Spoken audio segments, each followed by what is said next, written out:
Labour plans to move hundreds of migrants into disused army barracks, and all of that as part of its pledge to shut all asylum hotels by 2029. But is this really a solution to Britain's migration crisis?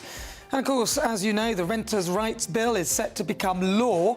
But does it give renters the proper protection, or could it backfire and make the housing crisis even worse? And is it time to slash the number of civil servants? I think you know the answer to that. And reform it completely. Reform UK thinks so.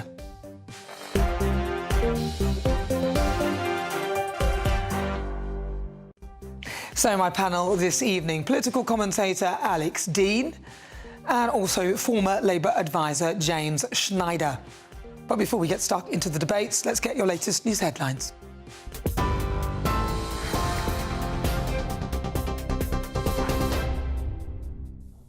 Nana, thank you, and a very good evening to you. Just after 6 o'clock, well, breaking tonight, Hurricane Melissa has made landfall, slamming into Jamaica with winds of up to 185 miles an hour, making it the strongest storm ever recorded on the island. Live pictures here of that Category 5 hurricane tearing through the Caribbean tonight, bringing torrential rain, 40 inches in some places, and a life-threatening storm surge. The Red Cross says more than 1.5 million people are expected to be directly affected, including some 8,000 British tourists. They have been told the situation is extremely dangerous and life-threatening. Officials are urging everyone not to leave their shelter as the eye of the storm passes overhead, to stay in secure rooms away from windows, under a mattress if needed, and even wear a helmet. Well, earlier the Foreign Secretary here, Yvette Cooper, said that a crisis centre has been set up to help Britons who are locked down on the island. Well, this is a very serious storm, and many people will be concerned about friends and family in Jamaica and in the region. We've set up the Crisis Centre here in the Foreign Office to provide 24-hour consular assistance to British nationals, but also to monitor Hurricane Melissa and to make sure we are ready and stand ready to provide UK support to Jamaica. I've spoken to the Jamaican Foreign Minister to offer our support and solidarity to the Jamaican people as they face the storm, and I would encourage everyone to follow both the Foreign Office's travel advice and the instructions from the Jamaican government. Also breaking tonight, a major escalation in the Middle East. Israeli Prime Minister Benjamin Netanyahu has ordered powerful strikes on Gaza. He's accusing Hamas of violating the fragile ceasefire deal. Israel claims a coffin handed over by Hamas on Monday did not contain the remains of a new hostage, saying that was a clear violation of the truce. Hamas, though, has hit back, accusing Israel of fabricating false pretexts to justify their new attacks, and says it's being blocked from recovering bodies still trapped in the rubble. It marks the most serious breakdown yet in the almost 3-week-old truce, with fears tonight that an all-out war could reignite within just hours. Here, a 22-year-old Afghan national has been arrested after a triple stabbing in Uxbridge in West London, which sadly left a 49-year-old man dead. Police say the suspect was detained at the scene. Government sources, though, confirmed he was not a small boat migrant. Another man, aged 45, remains in hospital with life-changing injuries, while a 14-year-old boy was also hurt. Chief Superintendent Jill Horsfall called it a shocking and a senseless act of violence, adding that the victims' families are being supported. Well, earlier, our Home and Security editor Mark White spoke to one of the eyewitnesses. They were shouting at them to drop their weapon. They were saying, "Arm, please, drop your weapon." And the guy had his arms up, but he was walking backwards, sort of towards me, with his back towards me down this road. Could you see the weapon? Yeah, in his right hands. He had it held up, quite a big weapon, I'd say about that big, I guess, from distance. And yeah, he was backing towards me. The police just kept shouting very loudly, "Arm, please, drop your weapon," and he didn't. So they tasered him, and he fell down onto my right here. Just on the pavement, where he stayed, really. I think he had some medical attention, but there was just complete chaos around here. Thousands of small boat migrants will be moved out of hotels and into former army barracks, with the first groups expected to move in by Christmas. The government's confirmed discussions are underway for 2 sites, one in Scotland, another in the south of England, which could house up to 900 men.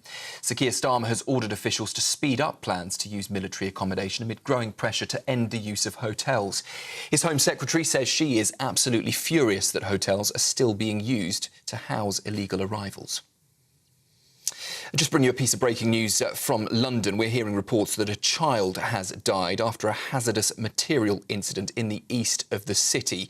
Crews attending a property in Barking Road in Newham after 2 adults and 2 children went to hospital complaining about the smell of reported chemicals in a flat there. That's according to the London Fire Brigade. One of the children, though, sadly died later in hospital. The Met Police are investigating that incident. Around 12 people reportedly evacuated from property surrounding that incident, that hazardous materials incident in the east of London. Well, that is the news on GB News. I'll be back with you in an hour. Now, though, let's get straight over to Nana.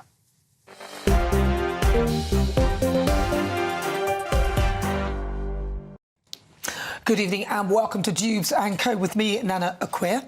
Now, joining me tonight until 7, my panel, political commentator Alex Dean, and also former Labour advisor James Schneider. And as ever, I'd love to hear your thoughts, your comments at gbnews.com/your say. I will, of course, read them out throughout the programme because it's all about you. But now, a very big story, a breaking story that's been happening, and we've been talking about it all day, bringing you the latest on the 22-year-old Afghan national who has been arrested over a triple stabbing, which has left a 49-year-old man dead in Uxbridge in West London. Well, let's get the latest, because joining me now, GB News Home and Security Editor Mark White. What more can you tell us, Mark? Well, certainly more details are becoming clear about this absolutely horrific incident that happened at 5 o'clock yesterday evening in this residential street in Uxbridge in West London. We can show you some exclusive images, actually, of the moment that police have arrested this 22-year-old Afghan national. He's on the street, on the roadway there, with police officers on top of him as an ambulance actually arrives to deal with the people further up the street that have been stabbed in the earlier altercation. What we're told by the Home Office is that this Afghan national was not someone who arrived in the UK on a small boat, and we don't know his immigration status at the moment. It was suggested that he may have been in a house of multiple occupancy. Now, other reports are suggesting that he may well have been living in one of the addresses there with a family, and there may have been some kind of altercation that spilt out onto the streets. We got some other imagery that we can show you of the moments just before that arrest, when the police arrive on the scene and then quickly realise that there is a suspect with a knife. They chase him down. Let's take a look at that.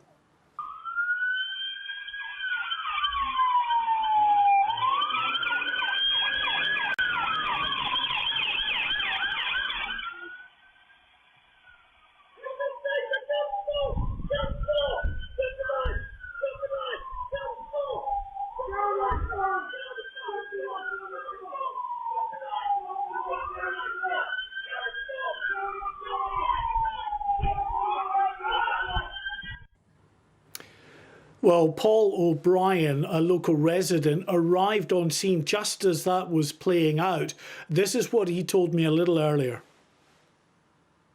They were shouting at them to drop their weapon. They were saying, "Armed police, drop your weapon."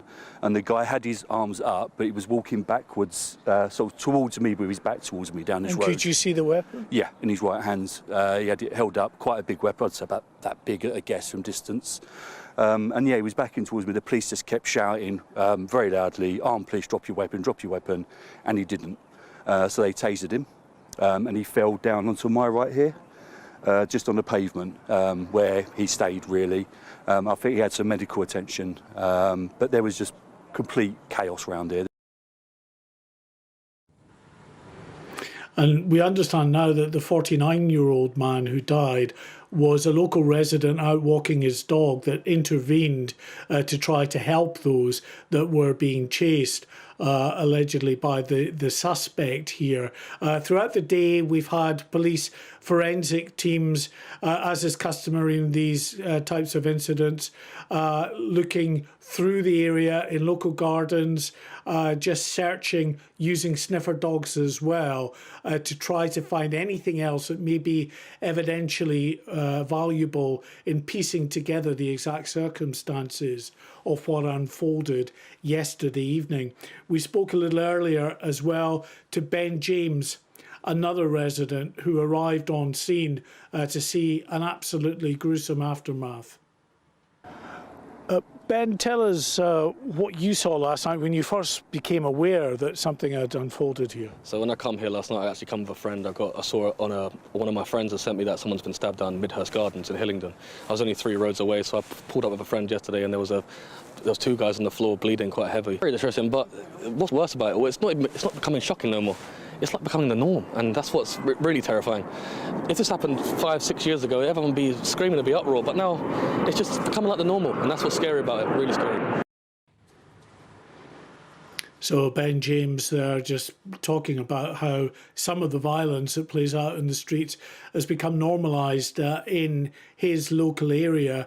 We can say that the suspect, that 22-year-old Afghan national, is in police custody this evening, having initially been examined at hospital after being tasered. He was found to be uninjured, and he is being questioned by detectives as I say they try to piece together exactly what happened yesterday evening. All right, Mark White, thank you for that. That's Mark White, GBNews' Home and Security Editor. We will, of course, bring you more of that unfolding story as it unfolds. Well, joining me, my panel, political commentator Alex Dean and also former Labour advisor James Schneider. James, just to get your thoughts, do you feel less safe in the streets these days? I don't particularly. I do from... or at least I'm more conscious of sort of low-level crime like phone theft and so on, which has statistically gone up enormously. But from violent crime, no, I wouldn't say that I do. And you know, thankfully, most of the statistics bear that out. Of course, knife crime over the last 15 years has gone up a lot, where other types of violent crime have fallen backwards.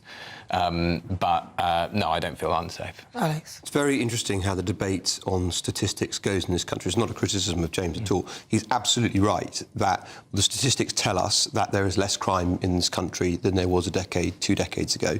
But the same set of statistics tells us that foreign nationals are more likely to commit crimes than British nationals. And that part is strongly contested by the very same politicians who seek to reassure us from the same data that Britain is a more safe place. You cannot have your cake and eat it. It is legitimate for people to say, if we are importing people from countries with appalling cultures, with appalling circumstances, you know, and they tell us the answer to that is, let's have more of those individuals. And Afghanistan, I'm afraid, is the key case in point. It can't be a party political issue, because it's the last government that oversaw, in secret, by the way, the importation of a huge number of Afghans to this country. So I'm not making a party political point, but in the interest of public safety, we are entitled to have a debate on this, on the same statistics that tell us we are more safe as a whole than we were in the past. All right, well, thank you for that. Listen, coming up, Labour's Renters' Rights Bill has now become law. More protections for renters or a nightmare for landlords?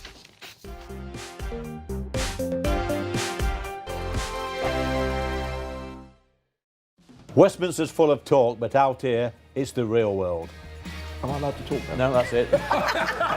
This is where it matters, real people and real lives. That's what politics is all about. In fact, has Trump made a good start? No. Straight answers, no spin, and just a couple of pints. How many fingers have I got up? About 10. So join me for Lee Anderson's Real World every Friday at 7 p.m, only on GB News. The People's Channel, Britain's news channel. You want to know what's really going on in the corridors of power? Labour don't know what to do with you half the time, and that makes you quite lethal in the chamber. Get behind the headlines with Chopper's Political Podcast. Join me, Christopher Hope, as I sit down with the great and the good of British politics. We'll see where this ruling takes us. These are the stories shaping our nation. Chopper's Political Podcast, available now on all platforms. Listen in and stay ahead. Decisions made in Washington aren't just shaping America, they're shaping Britain too. From migration to global security, from crime to health. Whatever happens in the White House today will be felt in your town or city tomorrow. That's why The Late Show is live from Washington, D.C. Cutting through the politics to show you what it all means for Britain. The Late Show live every night at midnight. Only on GB News, Britain's news channel. Bold. They are under no illusion. Ray. Are you a human trafficker? Boundless. I've had enough of the nonsense, and I'm not afraid to say it. Don't get this on the BBC. Every weeknight, I tear through the headlines. The smell of gasoline. Should we be worried about it? From Westminster madness to cultural war chaos. What I'm going to do now is they are throwing things out the car as we speak. Get ready, Britain. Here we go. Patrick Christie's tonight, weeknights from 9 p.m, only on GB News, Britain's news channel. Westminster, the ultimate clique. And you're fighting like rats in a sack. But here on the Camilla Tominey Show, we ask the questions the establishment media is too scared to ask. OK, let me ask you a straight question, because I know you're a straight-talking politician. Whether it's net zero, illegal immigration or law and order, nothing is off-limits. You had the power then. Yeah, as I and say, now you've lost it. That's the Camilla Tominey Show, a politics show that's fearless. But no, let me finish my question if you don't mind, because it is my show. Sundays at 9:30, only on GB News, the People's Channel, Britain's news channel. Join me, Nana Akweer, for an informative, interactive news programme with a difference. It's fun. No, he didn't say that, Dave. I'm so surprised. I think there's an element of truth to that. Join me from 3 p.m. every weekend, only on GB News, Britain's news channel.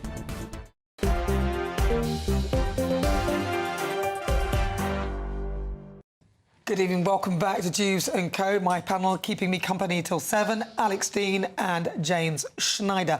Now, the government, they've got the new Renters Bill, which passed its final stages in Parliament, which brought big changes to around 11 million private renters in England.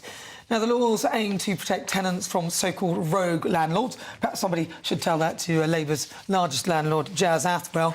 And the Housing Secretary said earlier today that good landlords have nothing to fear.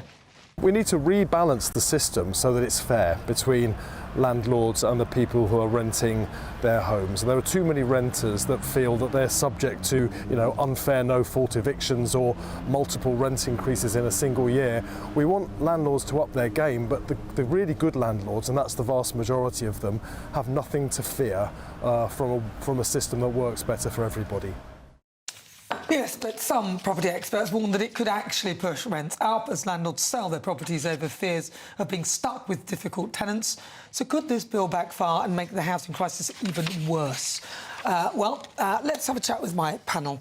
Alex? Yeah, it's not a risk of being stuck with tenants, it's a guarantee. Yeah. Because what the Act, as it is now, gives you is the right to go to a tribunal over any rent increase. And there is no disincentive to do that, because the tribunal can't say, well, we should be even higher than the landlord is asking for. And until they've ruled, you stay on the old rent for however long it takes. Now, we've got 5 million rental properties in this country. That is 300,000 down over the course of a decade already, before this comes in. But we've got 5 million rental properties, and we've got 34 tribunal judges, 3-4 currently. Now, no doubt they'll be looking to get more. But at the moment, you've got no disincentive to go to the tribunal. It could take literally years for the tribunal to rule. And in the meantime, you're going to be on the old rent. So the answer for many people is not to rent their property in the first place. Yeah, it's frightening. James Schneider.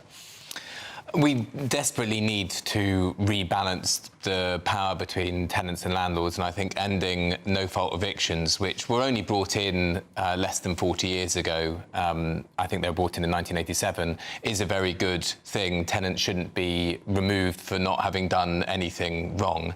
And that has created a cycle where families are moved from home to home. They're only there for a year. They don't do anything wrong.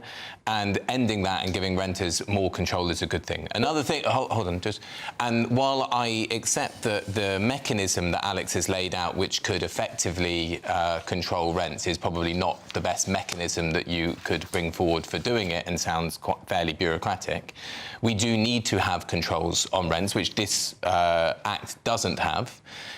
Because rents have been rising far higher than wages have been going up. People are paying a huge proportion of their income in rent, which is, of course, bad for them and bad for their families, but it's also bad for the broader economy because that's less money for them to spend, and it's more money which is ultimately going to people who, generally speaking, don't need it. Ultimately, rents will go up because there'll be fewer properties to rent, because people won't want to rent their properties out in these circumstances. Supply and demand. Supply is going to go down, demand will be the same, prices will go up. And what you call no-fault eviction, one might say is, I want my property back. It shouldn't require the tenant to do something wrong for you to get your property back. But what this Act does, effectively says, you can't fix a lease. You can't say, let's have a 2-year lease, because you get to the end of the 2 years, the tenant is entitled to say, under this Act, I just want to stay.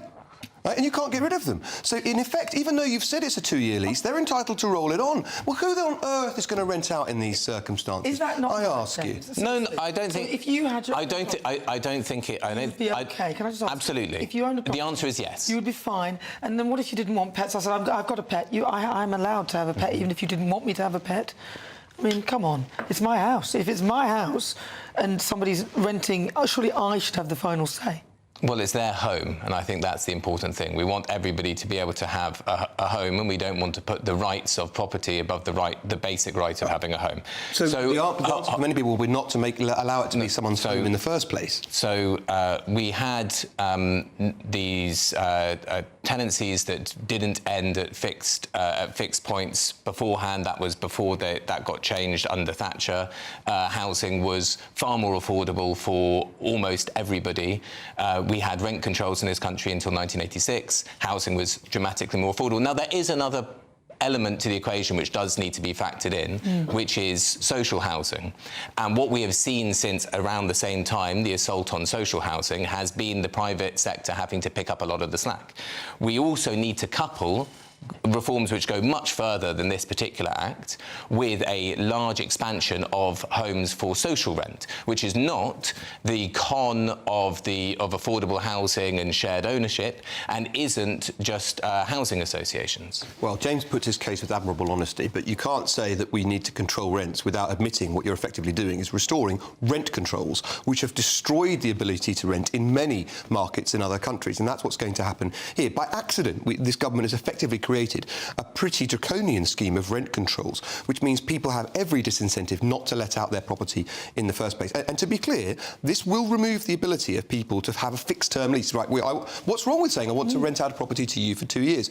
Or indeed, if your circumstances change as the landlord. Take after COVID, plenty of people wanted to come back to a property. Either they'd gone to the countryside and then they wanted to return to their place in the city, or vice versa. Right? There was a huge amount of shifting, and people were saying, right, now I need that property back. Comes to the end of the lease, comes to end of 2 months' notice, that's the property I want back. Under this, they couldn't. No, you can still do that if it's for your own use or for family use. No, it's if you're going to sell it. But if you... if you're going to sell it, if it's for your own use or family use. What you can't do is what the homelessness minister did. Well, no, of course not, yeah. But if you're going to sell it, then it has to remain 12 months for empty if you don't sell it after that time. So if in that time it doesn't get sold or whatever, but you have to wait 12 months before you can actually put it back on the market. That's in order to stop you doing the sort of thing which Sharana Ali did by saying I'm going to sell it, and then a few months later, or less than a few months later, then actually putting it back on the market for rent at a higher rent. We might not all be as dishonest as that. We might be just wanting to sell it, it doesn't sell, so therefore we need to relet it again. And that happens a lot. Or the sale falls through, or something else. You say you want to sell it, but it turns out you can't, and now you've broken the law. So it's bonkers. That's mad. So now you have to pay the rent for the property whilst it remains empty for 12 months, so therefore keeping a property off the market for 12 months, and you out of pocket, you're just paying twice. It's just mad. While you're trying to sell. I think that if someone needs their property for themselves or for their family, they should be able to get it back, which is completely completely covered. What about the point that, and if you take someone to the tribunal, at effectively no disincentive from doing it, I tribunalise you as my landlord because you've increased the rent by a penny, for argument's sake. Until the tribunal rules, it's under the old rent, no matter how reasonable or unreasonable your demand was.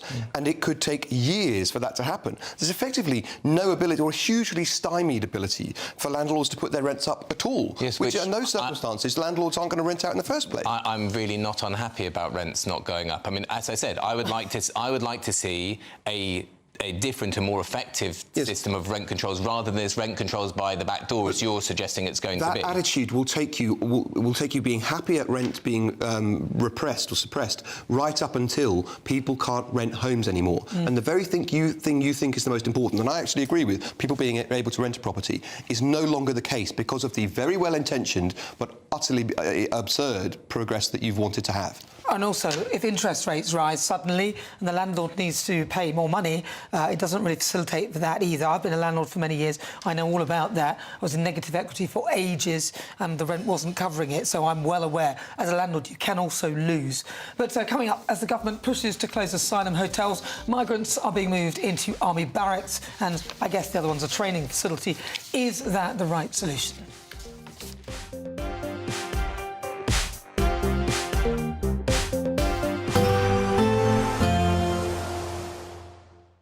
Ready to soak up that holiday sunshine?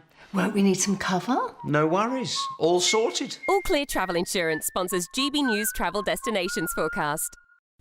Many parts of southern Europe are going to have a fine day tomorrow, albeit there are a few showers here and there.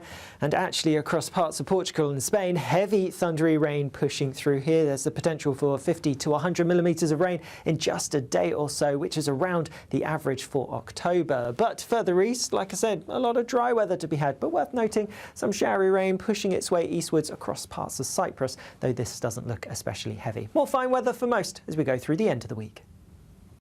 All Clear Travel Insurance sponsors GB News Travel Destinations Forecast. Hello again and welcome to the latest update from the Met Office for GB News. Further showers for many of us, particularly northern parts of the UK during the next 24 hours. Chilly in the north as well, in between any showers with clear spells about.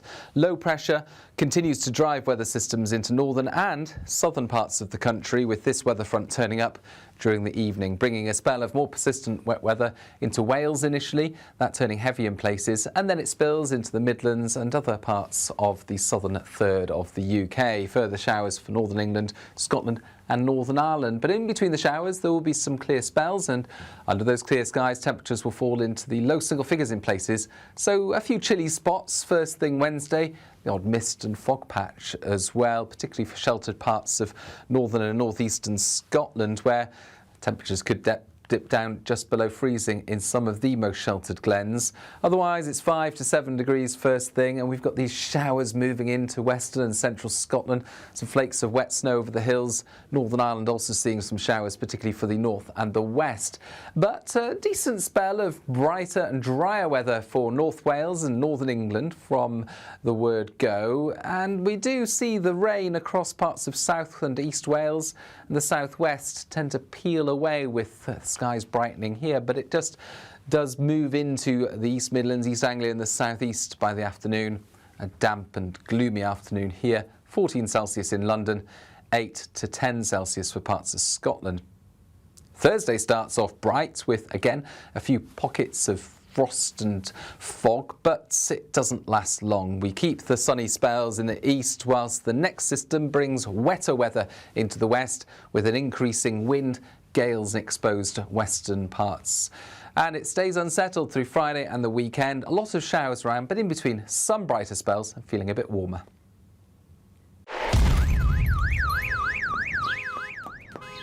Crash Law 24 sponsors GB News Traffic and Travel Report.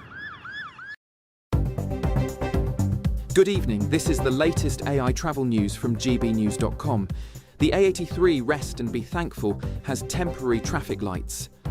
On the M4 eastbound, congestion runs between junctions 46 and 43. In Leeds, the A1M southbound has 2 closed lanes, causing hour-long delays. A collision on the M69 southbound at Junction 2 in Leicestershire has shut all lanes. In Surrey, 2 lanes are closed on the M3 westbound between junctions 3 and 4, causing prolonged delays. And on the trains, cross-country and Great Western Railway disruptions affect Plymouth and Weston-super-Mare. For more travel news, go to gbnews.com. Crash Law 24 sponsors GB News Traffic and Travel Report.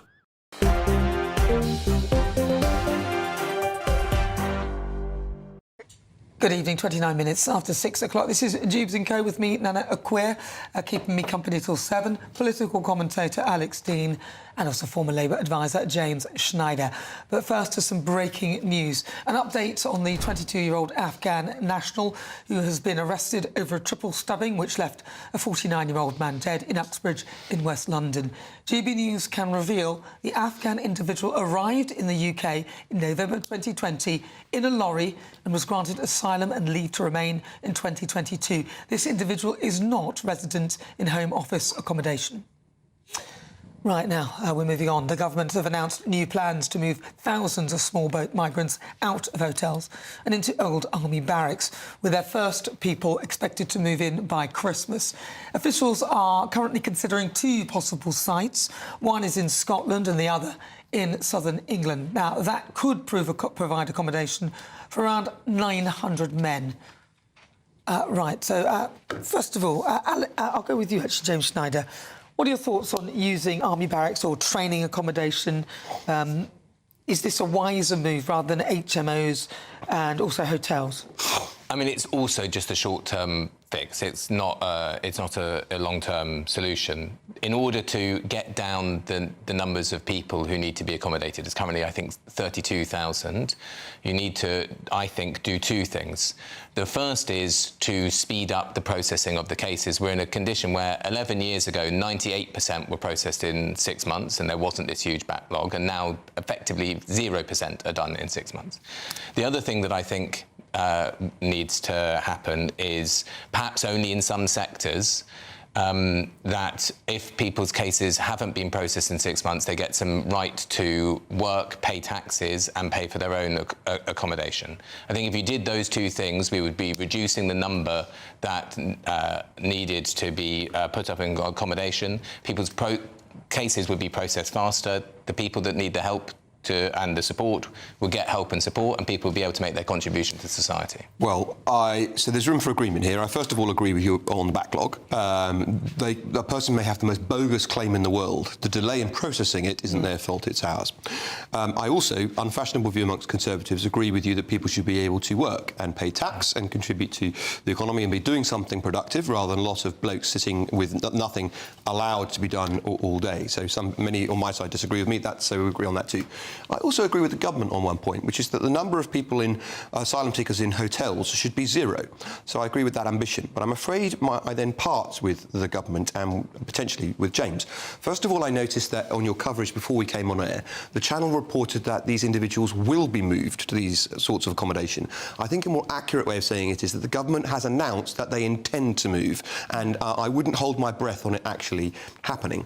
The second point I would make is that when we looked to move people to army barracks before, the Napier barracks, for example, where the Gurkhas had until recently been in situ, the Labour Party, then in opposition, opposed the use of those facilities for that purpose. Then when the Conservative government sought to use the Bibby Stockholm, a comparable and equally unattractive, it seems to me, form of accommodation, they mocked, ridiculed and opposed that too. And then when the government said that they want to try the Rwanda plan to disincentivise people from coming, they opposed that and worked with the human rights lobby to seek to stymie the process of that too. So the government, I'm afraid, whilst it inherited this problem over housing, it doesn't have much of a case in my book for sympathy. But they have done one good thing. They've looked to have deport and then appeal. Not enough countries, but that's a start. They haven't done the final thing, which is either derogate from the ECHR or leave it. Yeah. All right. Well, listen, joining us now is the local MP for Sussex, Weald, and the Deputy Speaker of the House of Commons, Nusrat Ghani. Nusrat, so as I understand it, Sussex, which is where one of these sort of housing units will be, as it were, what are your constituents saying about it? So I have the Crowborough Army Barracks in my constituency, and the reason why we're really disgusted with what's happened today is the first time we heard about it was via the Times newspaper, then the Today programme ringing us. Nobody from the Home Office contacted us. And what's been really depressing is that the Home Office have been negotiating or in talks with the Wealdon District Council, who've known for a month, and they haven't shared any of that information with any of the locally elected representatives or the community and myself. Now, this site was assessed before under the previous government, and it was deemed as inappropriate. It has really peculiar odd buildings all over. It requires a hell of a lot of investment in infrastructure. So this isn't a cheap site. It's in the edge of a forest, near a town, and quite frankly isn't quite easy to contain because the forest is a public space as well. So the site was deemed inappropriate. There's no economies of scale. It's incredibly small. So we're incredibly anxious that there were talks taking place between the Home Office and the council. None of us are across this. It was rejected before. So why is it a viable site now? And we just want this to be transparent. We want the consultation period. We want to be able to talk about what's happening, what are the resources that are going to be needed. And the other peculiar thing is that the Wealdon District Council is incredibly precious about planning in the area. So my residents can't even put up a granny flat, because it comes into conflict with the environment. But somehow the council that's led by the Green Party and the Liberal Democrats in a coalition have allowed this to happen. So we just can't understand how this is happening, why it's happening. If it was such a good project, why it's been kept so secret. Could this be a case of not in my backyard? Because I understand, a lot of people say, yeah, but let's move them from hotels, let's get them in somewhere else, but not next door to me. Would you be more comfortable if they were not allowed to leave this accommodation and it was more a secured accommodation? It isn't even that. The site was deemed by the Home Office not that long ago that this site just doesn't work for everything I've said. It's a training camp and there are young cadets on there. They will all have to be displaced somewhere else. So the site was seen as not credible. Also, it's not financially viable because you can't scale up the project. So it's going to be expensive. So one of the questions I've asked the Home Office and the District Council is, what is the cost to house a person there per night? I don't think it'd be any different to being in a hotel. It's not an urban area. Access to GPs and dental services are already stretched. So what's being negotiated and what's going to be made available? But fundamentally, it's this. The site was signed off as not being credible. The site was signed off because too much infrastructure work had to take place. The site was signed off not being credible because it would conflict with the local planning laws as well. And there just weren't enough resources. So what has changed? If they can evidence that, but what if they're let's have a prepared conversation. to make the amendments to reach all those specific requirements? Because probably ultimately it might well be cheaper than housing all of these people in hotels. If they fixed all those things and these people were detained, as in kept within a secure area rather than being allowed to roam, would that be acceptable to the people or to you as an MP? But then they're building a whole new site, then, aren't they? They're building a whole new project. Then what is the purpose of coming to a site like Crowborough, which is in no way fit for purpose for what they're going to do? And is they're going to invest all of that money? This obviously isn't a short-term project either. The Home Office said they were going to hold a consultation. I've got the Minister, hopefully, seeing me in a very short while, and I've said to him, what's the point of a consultation if you've already negotiated terms with the Wealdon District Council? And how do you bring the community along? Yeah. I have fantastic people in Crowborough. We've had Afghan families stay with us. We have Ukrainian families stay with us. But you've got to talk to us. And if the site wasn't credible, wasn't financially viable, doesn't hit all the environmental standards needed, what is happening now? OK, so what would you suggest? If it wasn't this sort of site, what sort of site? Where should the government be putting these people? Well, they obviously need sites that are larger, so there's economies of scale. Sites that have access to all the professional and public services that are needed to support these young men in particular. We don't offer that. I mean, you're basically in the middle of nowhere. There's nothing that's going to be taking up people's time. There's nothing for them to do there. And also a site that doesn't come into contradiction with an area of outstanding natural beauty. And you're going to start erecting new modular units for people as well. Just find a site that's far more appropriate and has will home, or already has modular units that can take care of people with the needs that they have. It's extraordinary. They've come to a site that the Home Office has come to a site that the Home Office has previously rejected. Is this the ministers have just picked up and run with without putting any thought process, even visiting the site to check if it's viable or not? But I'm looking forward. The minister's going to be coming in to see me shortly. Okay. But the other reality is this: when the Home Office is negotiating with the local council, and the local council I have at Wilden is a Green council and a Liberal Democrat council that have not raised any objections, then that is a problem. All right, well, keep us posted, Nusrat. Thank you very much for your thoughts. That's Nusrat Ghani. She's the Speaker of the House of Commons. Deputy Speaker, sorry, apologies for that, yes. Right, so joining me in my panel, Alex Dean and also James Schneider. Alex Dean, it sounds like there doesn't seem to be any solution that would be acceptable. Any MP, and I mean this with due respect to your guest you've just had now, it has no incentive to say yes and every incentive to say no. So even though I'm strongly opposed to our current asylum system, if you've got the situation you have now and the people have got to go somewhere, then we should take those objections with a pinch of salt. But in the end, the answer is not to have this level of asylum-seeking and refugee status individuals in the country waiting for decisions in the first place. Part of that's down to eliminating the backlog, but part of it's saying if you've come from a safe country, you've got no right to make an asylum or refugee claim. You've come from France, you're not a legitimate asylum seeker. You can't do that currently under the ECHR, so we've either got to derogate from it, change the ECHR, or leave it. James Schneider. So, I mean, I don't think that we should leave the ECHR, and I think if people have rights to claim asylum, people have rights to seek refugee status that's enshrined in international law, etc. I don't think that's why we should leave it. Yeah, okay. I'm saying I don't think we should. I think there's a greater value to being in it. Of course, we need to deal with the backlog. That would reduce the numbers. Also, if people, as we, Alex and I'm pleasantly surprised that we agree if people are able to work, that reduces the numbers. And then I do think that at the moment, it's about 50 per constituency, the backlog. Not the backlog, sorry. The 32,000 divided by 650 is about 50. And I do think you could have another approach, especially if that number went down from 50 to 30, let's say, of finding churches, mosques, temples, charities and well-meaning individuals with spare rooms who might support people while they're going through the process, especially if you knew that it was likely that your case was going to be processed in 6 or so months. So rather than an open-ended commitment, which I imagine it would feel like for many people now, it would be a shorter-term commitment. So I think there are ways in which you can manage it where it doesn't feel like it's a flashpoint, like it doesn't... So are you saying that migrants could stay at churches and mosques? No, I'm saying... Through their auspices. Through their auspices. I'm not, and in a voluntary way, I'm not saying we should force all church, mosques and temples to do so. But if you were to say, in each constituency, we're going to take our share of this, let's say that's about 40 people, and then you speak to, first of all, the charitable and the religious organisations in the area, and then you also ask, well-meaning people who have spare homes, larger houses, if they would be willing to do this. And you don't need very many people to step up and say they would help if what you're talking about is 30 people or 40 people per constituency. Will these people be vetted, though, before they go into these constituency houses, these people?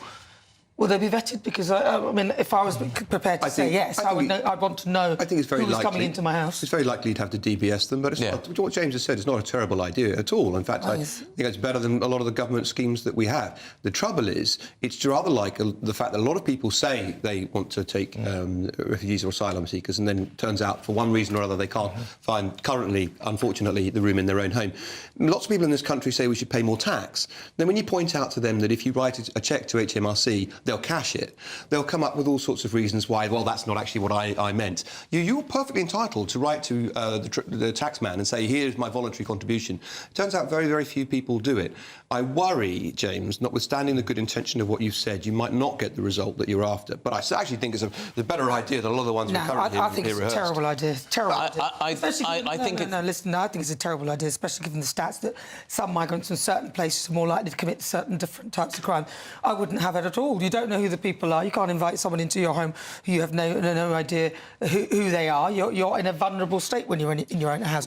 So I wouldn't do that. What I would do... We should be honest, Nana, about what that means, because when we did that with people who were refugees from Ukraine, there was very, very little trouble at all. Yes, but right? we knew they were from Ukraine. We knew that. That's the answer. But you don't know the other ones. The other ones, some of them chucking their passports through, telling you that they're from and here. that's why they've all got all this lawfare. Not a legitimate asylum seeker. I would 100% agree with that. But I think if they do go into these army barracks or wherever it is, then it should literally be almost like tough luck. It's good enough for the Gurkhas. It should be somewhere where they'll have to do their own cleaning, their own cooking. They'll have to do all their own stuff. It's like a self-contained place where they will act as though it is their home, but they cannot leave it. That's what I think. And then they don't go out to work and do jobs and things like that into the environment. No, they stay there. They maintain themselves in this place. They're given food and things like that. They could even they even have to do their own cooking, but there'll be somebody to guide them and things like that, and security.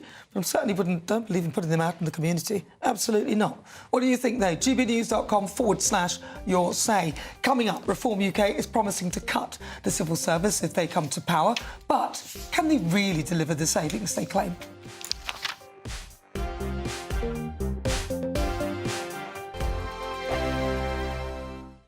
I'm Michelle Dewberry, this is Dewbs & Co with you. Hello everyone, Patrick Christie is here. GB News, Britain's news channel. Access the stories that matter to you. Take the GB News family with you on any device. And as long as you have an internet connection, tune in to GB News anywhere on the planet or beyond. GB News, the People's Channel, Britain's news channel. Britain was once the envy of the world, but look around. A nation that no longer knows what it is or where it's going. A country that's broken. How do we fix Britain? How do we bring it back? Friday night with Matt Goodwin at 8 p.m. only on GB News. Decisions made in Washington aren't just shaping America, they're shaping Britain too. From migration to global security, from crime to health. Whatever happens in the White House today will be felt in your town or city tomorrow. That's why The Late Show is live from Washington, D.C. Cutting through the politics to show you what it all means for Britain. The Late Show live every night at midnight. Only on GB News, Britain's news channel. At GB News, we love to hear from you, our loyal community. So drop us a line at gbnews.com/your say. There you can talk to each other and also to the presenters live on air. gbnews.com/your say, because GB News is your channel, Britain's news channel.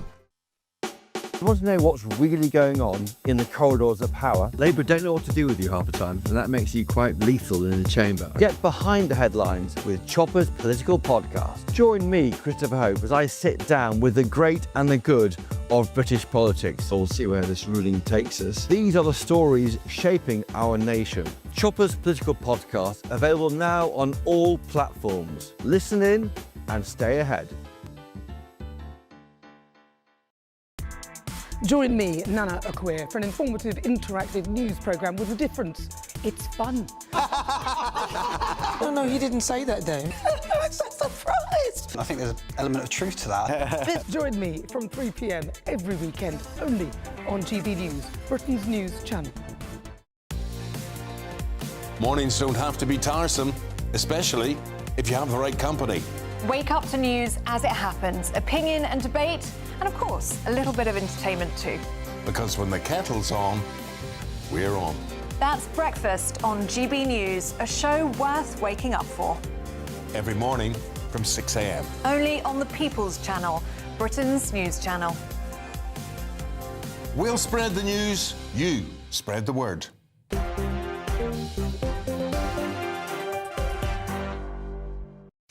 Good evening, 48 minutes after 6 o'clock. This is Dewbs & Co with me, Nana Akweer, keeping you company and keeping me company till 7. Alex Dean and also James Schneider. Lots of you have been in touch with some of the things we've been talking about as well.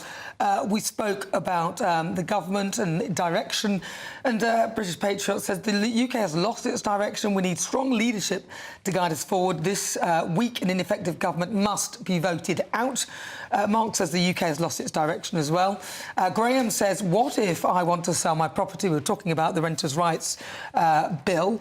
The tenant can prevent me ever cashing in my investment. Why would I let my property out? Kit says, so what happens if your tenants are trashing your property and being a nuisance, a menace to the neighbours? And Nigel said, why are rents going to not enough houses? Why are there not enough houses? Because they're being filled with lots of other people from other countries. Sort the problem out, not the symptoms. All right, thank you very much. Keep them coming. gbnews.com/your say. Now, the Reform Party says that it could save £100 million a year by shutting down costly government offices and moving civil servants back to Whitehall. Danny Kruger, who defected from the Conservatives to join Reform in September, promised today to dramatically cut the size of the civil service and to make it easier for politicians to sack underperforming officials. Here's what Reform UK MP said today. We will reform the Civil Service Code to ensure that officials at the top of the civil service, and certainly those at the centre of government, are directly answerable to politicians, including for their jobs. And let me be very clear, the growth of the civil service will be reversed. All right, well, let's get the thoughts of my panel. Is this a bold move by Reform UK? What do you think, James?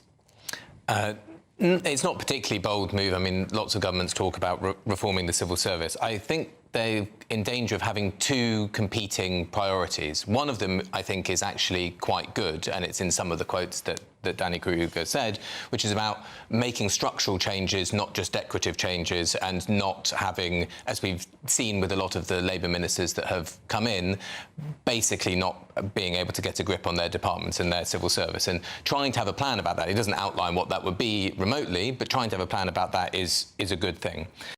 But then where he says how they're going to reduce the headcount, he's talking about passing responsibilities onto local councils. Now, local councils have been going bankrupt because they have the statutory duties they have to perform have been increasing while the money they've been getting has been decreasing. So you don't really have very much slack there. Passing on to civil society is the other thing that he suggests, which was tried a little bit during the Cameron-Osborne government with the big society to no great effect. And then the magic bullet, supposedly, of the private sector. Now, we have seen what has happened through the opening up of the state to the private sector over the last 40 years with things like public-private partnerships, PFI, outsourcing and privatisation, and it is not one which delivers value for money. If you look at our utilities, we have paid over £200 billion out in dividends to shareholders. If you look at outsourcing, take our prisons with Serco and so on, and some of these companies collapsed like Capita did beforehand, and PFI, private finance, is a much more expensive way to do things. So I think wanting to reform the civil service, I think, is crucial. The civil service doesn't seem like it is up to all of the jobs. But part of that is actually going to be insourcing and bringing back things and competencies into the state which have been hived off and left out for profit. All right. Alex? The explosion in civil service employment, it seems to me, has been so quick over the last couple of years that it's very difficult to justify. Say most of the time government doesn't bother to try. It allows these arguments to be made by people in opposition and then says, well, see how you get on if you beat us at the next election, rather than grappling with it themselves. I want to make a more basic point here, though, which is that this is an example, it seems to me, and I'm a Conservative and I lamented Danny Kruger going to Reform, of the benefit they've had in recruiting him, because he's offering them a policy that isn't about immigration. And he's trying to demonstrate that they're a party of government. And even if you disagree with the idea, I think if you're reform-minded, you should welcome the fact that you've got someone who's pretty heavyweight, expressing himself well in the media, did very good media round this morning, not talking about migration and the things that some people are very attracted to Reform for, some people are repelled by, sometimes they get into trouble about. Compare the Sarah Potchin remarks recently, for which he apologised. And Kruger is pretty sure-footed, and he's talking about something here that is about governing. And I think that's the aspect of this that people seem to have missed so far, and that's one of the reasons they did very well to bring him across. All right, Yeah, well, I've got some of your thoughts on your say. You've been talking a lot about where the migrants should go.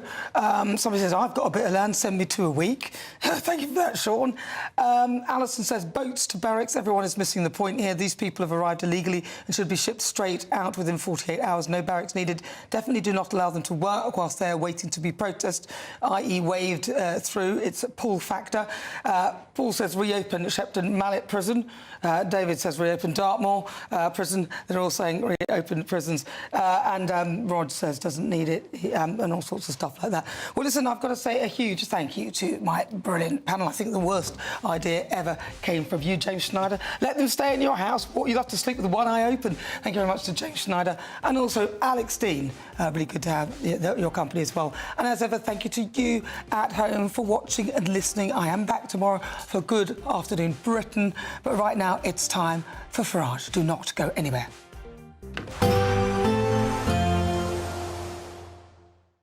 Expect warm spells with the odd rude interruption. Box Boilers sponsors the weather on GB News. Hello again and welcome to the latest update from the Met Office for GB News. Further showers for many of us, particularly northern parts of the UK during the next 24 hours. Chilly in the north as well, in between any showers with clear spells about. Low pressure continues to drive weather systems into northern and southern parts of the country, with this weather front turning up during the evening, bringing a spell of more persistent wet weather into Wales initially, that turning heavy in places, and then it spills into the Midlands and other parts of the southern third of the UK. Further showers for northern England, Scotland and Northern Ireland. But in between the showers, there will be some clear spells, and under those clear skies, temperatures will fall into the low single figures in places. So a few chilly spots first thing Wednesday, the odd mist and fog patch as well, particularly for sheltered parts of northern and northeastern Scotland, where temperatures could dip down just below freezing